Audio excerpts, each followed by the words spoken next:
어떤 사람이 열차를 타려고 뛰어갑니다. 열차가 출발하기 시작했습니다. 달려가서 겨우 그 열차 문 손잡이, 계단이 있는 손잡이 손으로 잡고 뛰어 올라서 열차 위로 오를 수 있었습니다. 근데 그 뛰어 오를 때 신발 한짝 신발이 벗겨져서 철길 옆에 떨어져 버렸습니다. 열차에 가까스로 올라탄 그 사람은 바닥에 떨어진 한쪽 신발을 쳐다보다가 무슨 생각을 했는지 나머지 한쪽 신발도 또 휙 벗어서 던져서 버렸습니다. 열차 안에서 그 광경을 보고 있던 사람이 그 열차 안으로 들어온 그 사람에게 물었습니다. 왜 당신은 그 신고 있던 한짝 신발 마저 벗어 던졌습니까? 그 사람이 대답하는 말이, 벗겨져 잃어버린 나의 한쪽 신발을 누군가가 발견하게 되면 나머지 한쪽도 있어야 신을 수 있지 않겠습니까? 그렇게 대답을 했습니다. 한쪽 신발을 잃어버렸을 때 잃어버린 한쪽 신발을 찾느라 고생하고 괴로워하고 나는 왜 그런 신발을 잃어버렸을까 자책하고 그것 때문에 괴로워하는 그런 사람, 또 다른 사람은 즉시 다른 한쪽 신발을 벗어 던져서 누군가 그 나머지 한쪽도 같이 주어야 신을 수 있겠다는 생각으로 던져놓는 그런 사람. 이 두 종류의 사람은 어떤 차이가 있습니까? 이 두 종류의 사람의 인생은 어떤 차이가 있겠느냐 그 말입니다. 한쪽 신발을 마저 그곳에 던져버릴 수 있는, 그래서 다른 사람이 신을 수 있도록 마저 던져버릴 수 있는 그런 생각을 할 수 있다면 우리는 우리 삶에 많은 변화가 나타날 것입니다.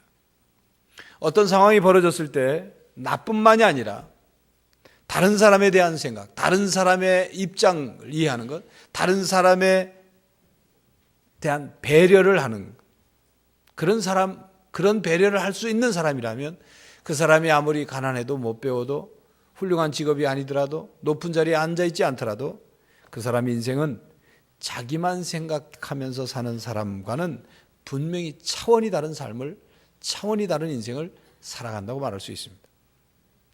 여러분, 신앙생활을 한다는 것이 무엇입니까? 신앙생활을 한다는 것, 그것은 점점 더 신앙생활을 하면서 우리의 모습이 하나님의 생각, 우리의 생각이 하나님의 생각으로 바뀌어져 가고 하나님이 나를 보시듯이 나도 다른 사람을 바라보고 되고, 그리고 다른 사람의 입장을 점점 더 많이 이해하는 사람으로 변해가는 것, 그것 아니겠습니까? 우리 오늘 본문 말씀을 통해서 다윗이 광야 10년 세월 동안 어떤 사람으로, 어떤 신앙으로 변해져 있을까? 또 그런 변해져 있는 신앙과 삶을 오늘 말씀을 통해서 배울 수 있기를 바라는 것입니다. 본문 사무엘하 1장은 사울과 그의 아들들의 죽음의 소식을 접하는 것으로부터 시작합니다. 물론 사무엘상 끝장에 사울과 요나단의 죽음이 기록되어 있습니다. 아말렉과의 전쟁을 마치고 시글락 공동체로 돌아온 다윗에게 아말렉 병사가 와서 사울과 그의 아들들의 죽음의 소식을 전합니다. 그 소식을 전하는 병사는 다윗에게 이 소식을 전하면 다윗이 굉장히 기뻐할 것이고 이 소식을 전하는 자기에게 후한상을 내릴 것 같은 그런 기대를 했었는지도 모릅니다. 그런데 다윗은 전혀 그렇게 반응하지 않습니다. 사울이 광기를 부릴 때 부드러운 음악을 연주하며 그 사울의 안에 들어왔던 악귀를 쫓았던 그런 다윗은 이제 사울과 그의 아들들의 죽음에 대해서 자신과 이스라엘 백성의 슬픔을 애가로 표현해서 지었습니다. 이 애가는 활의 노래라고 불려지는, 그래서 아살의 책에 기록되어 있다고 성경 말씀에 기록하고 있습니다. 바로 그 본문 말씀, 오늘 본문 말씀이 그 애가입니다. 이 시는 구약에 나온 히브리 시 중에 훌륭한 걸작품으로, 그런 걸작품 중에 하나로 일컬어지는 시이기도 합니다. 우리는 오늘 본문 말씀, 이 애가, 다윗의 애가를 읽으면서 이런 질문을 해볼 수가 있습니다. 다윗이 사울의 죽음의 소식을 듣고 기뻐하지 않고 왜 슬퍼했을까? 기뻤을 텐데 왜 슬퍼했을까? 하는 질문입니다. 지난주 토요일 저희 가족이 가정예배를 드리는데, 가정예배를 드릴 때 제일 마지막 순서는 우리 네 식구가 손을 잡고 돌아가면서 기도를 합니다. 둘째 아들이 기도를 해요. 눈물 섞인 그런 소리로 기도를 해요. 하나님, 저희 반에 나에게 돈을 달라고, 돈을 뺏으려고 나를 괴롭히는 애가 있는데 하나님께서 그 아이 마음을 좀 바꿔주십시오. 그 기도를 해요. 그리고 며칠 뒤에 제 아내가 저한테 말합니다. 여보, 제희 기도가 정말 센가 봐요. 그 제희를 괴롭히던 아이가 전학간대요. 그래서 그 소식을 들은 저는 어둠이 거치듯 환해졌어요. 얼마나 기뻤는지 몰라요. 전학간다니까. 근데 어제 이제 예배를 드리면서 확인했어요. 전학갔냐 그랬더니 안 가기로 했대요.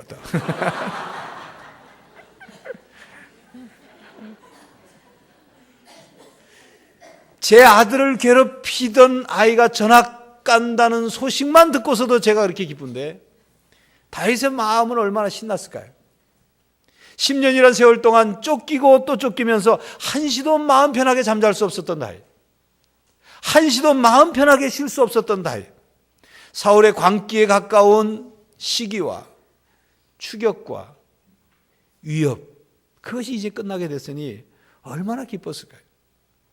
아마 이렇게라도 소리를 치고 싶었을 것입니다. 야, 이제 난 해방이다. 나는 이제 사울의 손아귀에서 벗어났다. 사울이여, 그토록 나를 괴롭히더니 당신이 먼저 그렇게 죽습니까? 나를 그렇게 죽이려고 혈안이 되어서 안달이 났더니 나는 죽이지도 못하고 당신 먼저 죽습니까? 이제 내 세상이다. 난 이제 더 이상 이 광야에서 고생하며 살 필요가 없다. 사울의 멸망을 보았으니 나는 이제 죽어도 여한이 없다. 이렇게 소리를 치고 싶었을지도 모릅니다. 여러분 어떻게 생각하십니까? 그토록 여러분을 괴롭히고 못살게 굴고 죽이려고 들었던 사람이 갑자기 죽었다는 소식을 전해 들으면 여러분 어떤 기분이 들까요? 여러분이 느끼는 그 기분을 다윗도 똑같이 느끼지 않았겠습니까? 다윗이 자기 자신만을 생각했다면 얼마나 기쁜 일이겠어요. 알터니가 쑥 빠진 것 같이 시원하지 않겠습니까? 다윗이 자신이 경험한 고통스러웠던 것만을 기억하고 있다면 사울의 죽음은 묵은 채증이 쑥 내려가는 듯한 속 시원한 일이지 않았겠습니까? 다윗이 자기가 겪은 억울한 일만을 생각했다면 사울의 죽음은 분명히 하나님께서 갚아주신 복수의 손길이라고 외치고 싶었지 않겠습니까? 오직 다윗이 사울을 없애고 왕이 되기만을 혈안이 되어서 기다렸다면 다윗은 기뻐 뛰고 잔치했어야 마땅하지 않겠습니까? 그런데 다윗은 그러지 않았어요. 다윗은 이상합니다. 기뻐하고 즐거워하고 잔치하기는커녕 옷을 찢고서 저녁 때까지 슬퍼하며 울며 금식했다고 합니다. 그리고 다윗은 슬픈 노래 이 애가를 지어서 죽음에 대해 애도를 표합니다. 그리고 그 애가를 유다 백성들에게 다 가르치라고 명령합니다. 그런데 그 애가의 내용을 보면 형식적이지가 않아요. 그냥 겉으로 다른 사람 듣기에 그냥 이렇게 자기가 슬퍼하는 것 같은 느낌을 주려고 그렇게 애가를 쓰지 않고 거기에 솔직하고도 진실이 담긴 그런 비탄의 노래를 부르고 있습니다. 교회 여러분, 이런 모습이 다윗이 광야 10년 세월 동안 다듬어지고 또 성숙해진 그런 다윗의 감정입니다. 다윗은 자기의 감정을 뛰어넘을 수 있는 사람으로 변해져 있었어요. 자기 중심의 생각에서 바뀌어서 다른 사람의 입장을 헤아릴 수 아는 그런 사람이 되었다는 것입니다. 어떤 사람의 그 감정, 그 사람이 자신의 감정 처리를 어떻게 하느냐, 감정을 잘 조절하고 하느냐 하는 것을 알아보려면 화투를 쳐보면 안 돼요. 화투를 쳐보면 돈을 따면 막 좋아가지고 막 입이 귀에 걸리다가 또 잃으면 막 스트레스 받고 얼굴 찌푸리고, 예. 자기가 돈을 따면 다른 사람 돈 잃고 속이 안 좋다는 생각은 못하고 자기 감정 그대로 표현하는 그런 경우들을 보게 된다는 것이죠. 운동을 같이 해봐야 돼요. 둘이 하는 운동, 탁구나 뭐 이런 둘이 하는 운동을 해보면 그 감정 조절을 어떻게 하는지 다 알아요. 자기가 이기면 상대방이 져서 스트레스 쌓이는 거 생각하고 막 좋아서 어쩔 줄 몰라. 여행을 같이 해도 그런 걸 알 수 있어요. 내 기분 좋은 것만 생각하면 다른 사람 기분 안 좋고 슬픈 것을 생각하지 못하는 것이죠. 사람들은 자기 감정만을 중요하게 생각합니다. 그래서 다른 사람들이 내 감정을, 내 입장을 이해해달라고 요구를 해요. 내 감정이 그런 상태였기 때문에 어쩔 수 없다고 말을 합니다. 여러분, 그렇게 자기 감정이 중요하면 다른 사람 감정도 중요하다는 걸 알아야지 않겠습니까? 우린 그걸 깨달아야 돼요. 다윗은 우리에게 바로 그것을 보여주고 있습니다. 자기 마음은 기쁨이 있었을 거예요. 그러나 그것보다도 사울과 요나단과 이 이스라엘에 닥친 이 슬픔에 대해서 슬퍼할 줄 아는 그런 사람이었어요. 교회 여러분, 자신의 감정에만 충실하지 말고 다른 사람의 감정도 헤아릴 줄 아는 사람이 되시기를 간절히 바랍니다. 다윗은 오늘 애가를 보면 다윗은 하나님의 관점으로 사람을 보았습니다. 다윗은 하나님께서 사람을 바라보시는 그 눈으로 다른 사람들을 보려고 했어요. 다윗은 하나님께서 한 생명을 귀히 여기듯이 자신도 생명을 귀히 여기려고 했어요. 하나님의 이런 마음과 하나님의 이런 눈을 가지고 다윗은 사울과 요나단의 죽음을 바라보았습니다. 하나님의 눈이란 어떤 눈이냐? 하나님이 사람을 보시는 관점은 어떤 관점인가? 12만 명에 달하는 니느웨 성 사람들이 단 하루 만에 회개를 하고 하나님의 용서를 받았을 때 선지자 요나는 하나님에 대해서 단단히 화가 났어요. 그런 악한 니느웨 사람들을 하나님이 어떻게 그렇게 쉽게 용서해 줄 수 있냐? 그겁니다. 사실 요나가 하나님께로부터 니느웨 성에 가서 40일 후에 하나님의 심판이 임할 것을 전하라고 외치라고 명령을 받았을 때 요나는 니느웨에 가고 싶지 않았어요. 이방인들에게 가고 싶지 않았어요. 그래서 다시스로 도망가려고 배를 타고 가다가 배가 풍랑이 만나서 이런저런 일들이 있어 큰 고기 속에 들어가게 되고 결국 하나님의 하나님의 손길을 통해서 고기 뱃속에서 나와서 결국은 니느웨로 갔잖아요. 가서 외쳤습니다. 그런데 요나 생각에는 하나님께서 그까지 이방 민족을 그냥 멸망시키면 되지 왜 회개하라고 전하라고 하느냐 이겁니다. 그까지 이방 민족을 그냥 재앙을 내리시든지 죽여버리시면 되는데 왜 용서해 주시느냐. 그것 때문에 화가 났어요. 하나님을 이해 못한 겁니다. 그리고는 자기가 하나님의 심판을 외친 다음에 니느웨 백성들이 어떤 일이 일어나나 하고 초막을 짓고 거기에서 탁 쳐다보고 있었어요. 저 니느웨 사람들 죽나 안 죽나 쳐다보고 있었어요. 그런데 그 초막 아래서 쳐다보고 있을 때 큰 박넝쿨의 잎사귀가 요나에게 햇빛을 가려줘가지고 시원하게 있었는데 하나님이 벌레를 하나 보내가지고 그 박넝쿨을 갉아먹게 하셨습니다. 그랬더니 넝쿨이 갉아먹어지니까 결국은 잎사귀도 시들어가지고 그늘이 없어졌어요. 그랬더니 그 아래서 햇빛을 가리고 있던 박넝쿨이 없어지니까 요나가 그 떼약볕에 얼굴이 내리쬐니까 너무 더워서 하나님 앞에 죽기를 간구해요. 차라리 죽여달라고. 그때 하나님께서 요나에게 말씀하십니다. 요나야, 너는 너에게 그늘을 주는 그 박넝쿨 하나가 그렇게 소중하냐? 나는 저 니느웨 사람들의 생명과 그 육축들의 생명을 아끼는 하나님이다. 내가 그들의 생명을 아끼고 그들을 용서해 주는 것, 그게 합당한 일 아니냐? 그렇게 말씀하십니다. 이것이 하나님께서 가지고 계신 우리 인간의 생명에 대한 마음이에요. 이것이 하나님의 관점으로 사람을 보는 그 눈이란 말이에요. 이런 관점을 다윗은 가지고 있었어요. 광야 10년의 세월 동안 생명이 얼마나 존귀한지, 자기 생명이 중요하듯 다른 사람의 생명이 얼마나 존귀하듯 바로 그 관점으로 사울을 보았던 거예요. 자기의 감정이나 원한이나 다른 것보다도 생명이 소중하고 생명이 존엄하다는 사실을 다윗은 알았던 것입니다. 여러분 누가복음 15장에 보면 돌아온 아들의 비유 나오죠. 우리 소위 탕자의 비유라고 하는 비유가 나옵니다. 아버지의 재산을 미리 받아가지고 땡겨다가 먼 나라에 가가지고 허랑방탕해서 다 날리고 상거지가 돼가지고 집으로 돌아온 둘째 아들. 그 아들을 기다리던 아버지가 너무 기뻐서 잔치를 벌이잖아요. 근데 밭에 일을 하러 나갔다가 돌아온 큰 아들, 그 돌아온 아들의 둘째 형이죠. 형이 이게 뭔 소린가 하고 종을 불러 물어보니까 종이 하는 말이 둘째 도련님이 상거지가 돼서 돌아왔어요.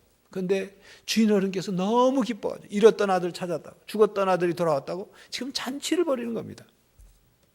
큰 아들이 화를 버럭 냅니다. 집에 들어가고 싶지 않아요. 안 들어가려고 합니다. 여러분, 이 큰 아들, 돌아온 둘째의 형인 이 큰 아들, 그 형은 종으로부터 동생이 돌아왔다는 소식을 듣고서 동생의 몸이 상했는지 건강한지 뭐 어땠는지 전혀 한마디도 묻지 않고 무조건 기분이 나쁜 거예요. 화가 나는 거예요. 아버지가 마음에 안 들어요.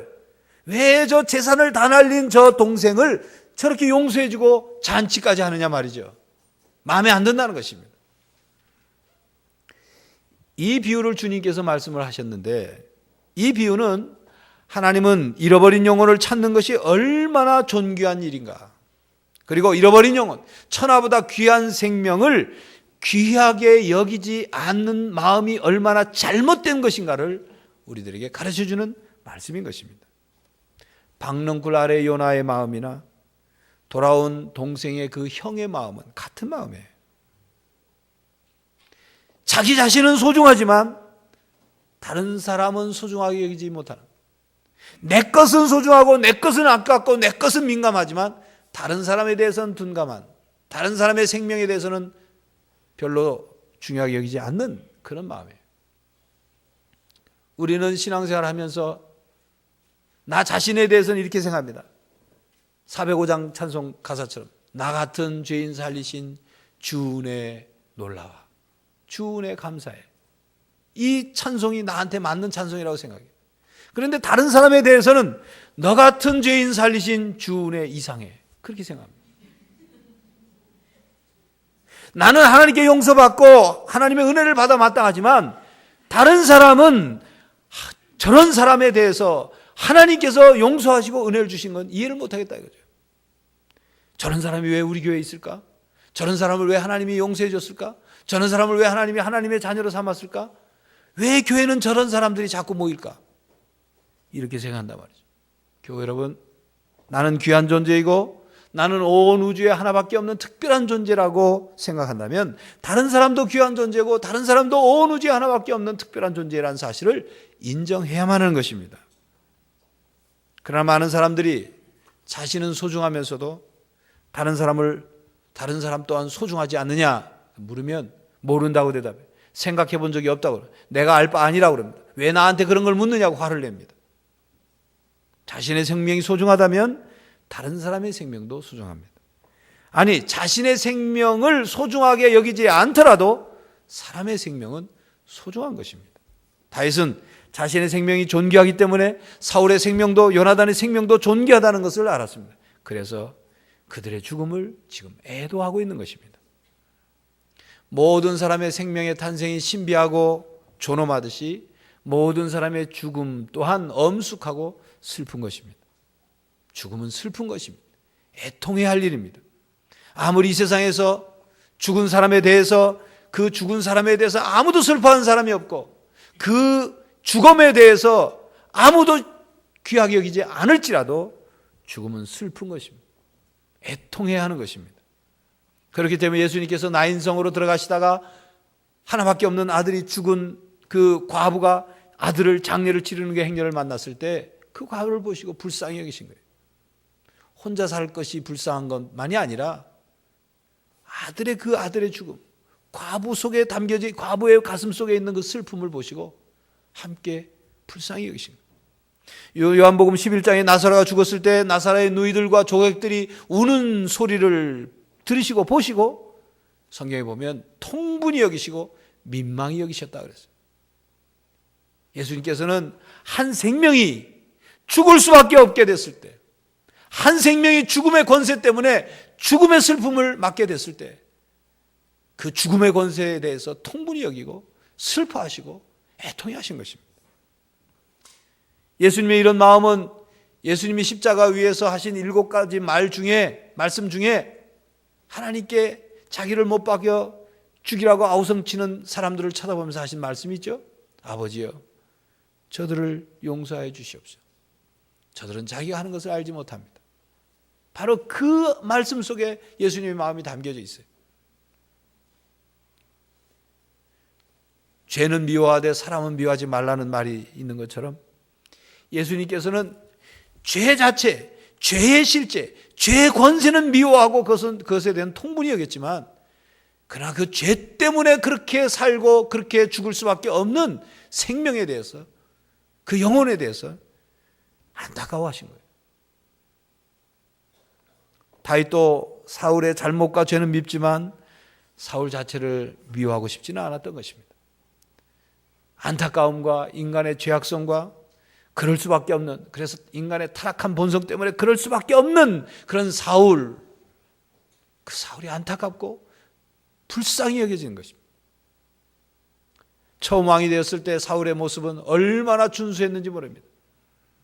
훌륭한 왕이 될 수 있었을 텐데 결말을 하나님께 버림을 받아 그렇게 죽어야만 했던 사울을 생각할 때 다윗은 너무나도 안타깝고 너무나도 불쌍하고 너무나도 애통했던 것이에요. 왕이 되었지만 왕같이 살지 못했고, 왕이 된 후에도 다윗과의 관계에서 열등의식을 극복하지 못했던 사울, 다윗을 죽이지 못해서 쫓겨다니는 다윗보다도 더 불안하게 인생을 살았던 사울, 그 안에 있는 훌륭한 재능과 가능성을 하나님 앞 안에서 그것을 다 발휘하지 못하고 하나님께 버림받아 그렇게 이방 민족의 칼에 죽을 수밖에 없었던 사울, 그를 지금 다윗은 불쌍히 여기고 있는 것입니다. 그런 인생이 슬픈 거예요. 여러분, 다윗처럼 하나님의 관점으로 생명을 바라볼 수 있기를 바랍니다. 하나님이 생명을 소중히 여기듯 우리도 생명을 소중히 여기고, 하나님이 영혼을 귀히 여기듯 우리도 한 영혼을 귀히 여기고, 다윗처럼 안타까운 죽음에 대해서 애통할 수 있는 그런 마음이 우리 모두에게 있기를 간절히 바랍니다.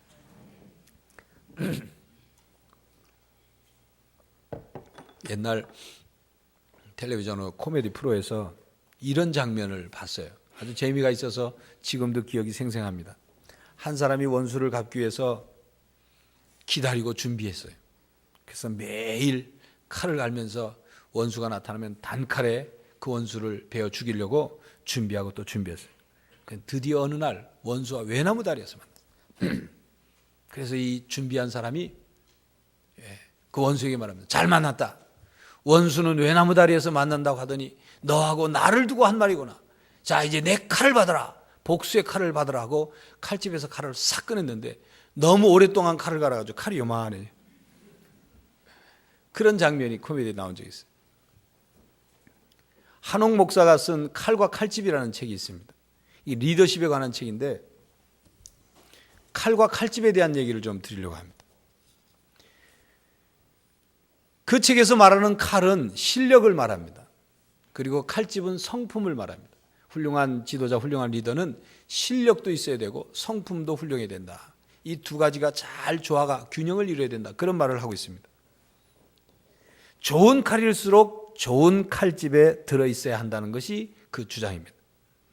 칼집은 칼이 때에 맞춰서 그 칼을 사용할 수 있도록 그 사용하기 전까지는 그것을 잘 보호하고 있고 또 제어하고 있는 장치이기도 합니다. 칼이 아무리 훌륭하고 잘 드는 칼이 할지라도 칼집이 없이 그냥 그 칼을 들고 다니면 칼을 사용하는 사람이 다치게 돼요. 또 그 칼에 사용해야 될 때가 아닌데도 그 칼 끝에 많은 사람들이 다치게 되죠. 칼집이 없는 칼은 아무 곳이나 찌르고 마구 베는 골칫거리일 수밖에 없다. 그런 얘기입니다. 좋은 칼은 좋은 칼집 안에 들어 있어야 합니다. 좋은 칼집이야말로 예리한 칼을 제때에 제대로 사용할 수 있도록 하는 것, 바로 칼집의 역할. 칼집에 해당되는 성품은 바로 자기절제, 인내, 겸손, 침묵, 온유, 관대함 혹은 진실, 뭐 더 많은 것도 있겠죠. 이런 성품들이 좋은 칼집으로 이런 성품들이 준비가 되어야 그 안에 실력이 담겨질 때 훌륭한 지도자가 된다. 그런 얘기입니다. 우리가 준비해야 될 칼집이란 바로 그것입니다. 하나님의 성품, 예수님의 마음, 예수님의 영성, 성숙한 신앙인이 되는 것, 좋은 칼집을 준비하는 거예요. 다윗은 10년이란 세월 동안 좋은 칼집을 준비할 수 있었습니다. 사울에게 원수를 갚기 위해서 칼만 갈고 다닌 사람이 아니라 좋은 칼집을 준비했습니다. 그 좋은 칼집에 칼을 넣고 다녔기 때문에 사울을 향하여 복수의 칼을 뽑지 않고 피를 뿌리지 않을 수 있었습니다. 다윗은 실력만 쌓은 것이 아니라 훌륭한 성품, 훌륭한 인격, 훌륭한 영성을 갖춘 사람이 되었다. 그 말입니다. 그래서 오늘 다윗의 애가의 내용을 보면 다윗이 얼마나 훌륭한 뛰어난 칼집을 준비했는지를 알 수가 있습니다. 이 애가 속에는 사울에 대한 비난이나 원망이나 원하는 한마디도 나타나지 않습니다. 다윗은 철천지 원수일 수밖에 없는 사울의 잘못을 지금 덮어주고 있습니다. 사울의 생애 가운데 그렇게 잘못들이 여지없이 드러났지만 그러나 이 애가에서는 전혀 언급되고 있지 않습니다. 오히려 칭찬할 만한 것을 찾아 칭찬하고 있습니다. 사울은 이스라엘의 초대 왕으로 하나님의 기름 부음 받은 자로서 이스라엘의 영광이라고 말하고 있습니다. 그러니 이스라엘의 영광인데 산 위에서 죽임을 당했다고 표현하고 있습니다. 또한 사울과 요나단은 그 부자지간 정이 좋아서 살아있을 때도 늘 같이 다녔는데 그 두 사람이 얼마나 가까운지, 그 얼마나 보기 좋은지 죽을 때도 나뉘지 않고 함께 죽었다고 그를 애도하고 있습니다. 그리고 그들의 죽음이 헛된 죽음이 아니라고 칭찬하고 있습니다. 비록 그들은 이방 민족에게 죽었지만, 싸우다가 죽었지만, 그러나 나라를 지키기 위해서 최선의 싸움을 싸우다가 죽은 것이기 때문에 그들의 죽음이 절대 헛되지 않다고, 이스라엘의 영광이 된다고 칭찬하고 있는 것입니다. 또한 다윗은 요나단의 은혜를 기억하고 있습니다. 무엇보다도 요나단은 다윗에게 있어서 정말 소중한 친구였습니다. 요나단이 없었다면 다윗이 지금 아직까지 살아있을 수가 없었던 거죠. 아버지 사울이 다윗을 죽이려고 할 때마다 요나단이 나서서 다윗으로 하여금 그 위기를 모면하게 해줬어요. 그러니까 다윗에게 있어서는 요나단의 사랑을 잊을 수가 없었던 거예요. 그래서 26절에 보면 내 형 요나단이여 그대는 내게 심히 아름다웠습니다. 그러나 그 즐거움은 사라져버렸습니다. 내가 그대에 대하여 지금 애통합니다. 이렇게 노래하고 있어요. 은혜를 잊지 않은 다윗. 바로 광야 10년의 세월 동안 다윗은 다른 사람의 허물을 덮어줄 줄 알고 비난과 원한을 쏟아내기는커녕 오히려 칭찬할 줄 알고 그리고 자기가 받은 은혜를 잊지 않는 그런 훌륭한 성품, 훌륭한 인격의 사람으로 변해져 있었습니다. 다윗은 훌륭한 칼만을 지닌 것이 아니라 훌륭한 칼집을 가지고 있었다. 그 말입니다. 여러분, 신앙인들은 훌륭한 칼을 가지고 있을 수 있어야 합니다. 신앙인들은 또한 훌륭한 칼집을 가지고 있어야 합니다. 신앙생활하면서 점점 예수님을 닮아가고 예수님의 마음을 닮아가고 예수님의 성품을 닮아가고 예수님의 영성을 닮아가는 신앙인들이 되어야 하는 것입니다. 여러분, 우리가 다윗의 수준의 성품이나 인격이 되는 것 쉬운 일이 아닙니다. 예수님의 마음과 예수님의 성품을 닮아가는 것 쉬운 일이 아닙니다. 그러나 다윗이 광야 10년 세월 동안 조금씩 사건과 사건을 통해서 바뀌어지고 변해지고 성숙해진 것처럼 우리 또한 날마다 조금씩 우리가 겪는 많은 작고 큰 일들을 통해서 다윗처럼 예수님처럼 우리의 성품과 인격과 영성이 변해져 가기를 간절히 바랍니다. 그래서 하나님의 관점으로 사람을 바라보고 한 생명 한 영혼을 귀히 여기고 나 중심의 감정과 생각에만 갇혀 살지 말고 다른 사람의 입장을 이해하고 배려할 수 있는 성숙한 신앙인들이 되시기를 간절히 바랍니다. 기도하겠습니다. 하나님, 날마다 우리의 신앙이 변해가기를 원합니다. 예수님처럼 변해지기를 원합니다. 다윗이 사울에 대하여 진정으로 슬퍼하고 진정으로 그들을 긍휼히 여길 수 있었던 것처럼 우리 또한 우리의 마음과 감정과 모든 생각이 바뀌어져서 풍성한 성품과 인격과 영성으로 살아갈 수 있기를 원합니다. 성령 하나님, 우리 가운데 임하여 주셔서 우리를 다윗과 같은 성품으로 주님과 같은 마음으로 우리를 만들어 주시옵소서. 예수 그리스도의 이름으로 기도하옵나이다. 아멘.